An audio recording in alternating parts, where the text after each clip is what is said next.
Shalom teman-teman, bukankah saat ini kita sedang dilanda dengan kebingungan, ketakutan, kekhawatiran, baik itu virus, masa depan, dan tentunya stres itu menjadi satu kata-kata yang menjadi di dalam benak kita menjadi sesuatu berhala atau yang menakutkan.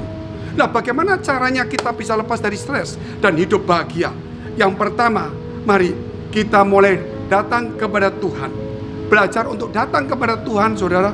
Dan kita juga belajar untuk menyerahkan segala kekhawatiran kita kepada Tuhan. Karena apa? Karena dikatakan 1 Petrus pasal 5, firman Tuhan berkata, serahkanlah segala khawatirmu kepada Tuhan, karena Ia memelihara kita. Mengapa kita stres? Karena kita memaksakan diri kita, keinginan kita. Padahal Tuhan memberikan kepada kita jalan yang lebih baik daripada yang kita pikirkan. Kita boleh berusaha, tetapi ingat, usaha manusia, tetapi Tuhan yang menentukan. Kita boleh usaha, tetapi jangan dipaksakan kalau tidak bisa. Tetap mengucap syukur, pasti ada rencana yang indah di baliknya. Seperti Yusuf, dia mau cari anak yang dimanja, Tuhan rubah menjadi budak, kemudian menjadi perdana menteri. Bukan hanya itu, kita harus belajar untuk poin yang kedua, yaitu berharaplah kepada Tuhan. Kenapa? Karena dikatakan di tangan kanannya umur panjang, di tangan kirinya kekayaan kehormatan. Amsal 3 ayat 16. Jadi saudara tidak ada yang lain. Saudara berharap kepada Allah. Mau umur panjang, mau kekayaan, kehormatan ada di tangan Dia. Bukan hanya itu, yang ketiga, berpikirlah positif. Sebab apa? Sebab manusia disebut apa dari pikirannya dia. Kalau dia berpikir begini, itulah dia. Kalau dia berpikir begini, inilah dia. Kalau saudara berpikir buruk, buruklah kamu.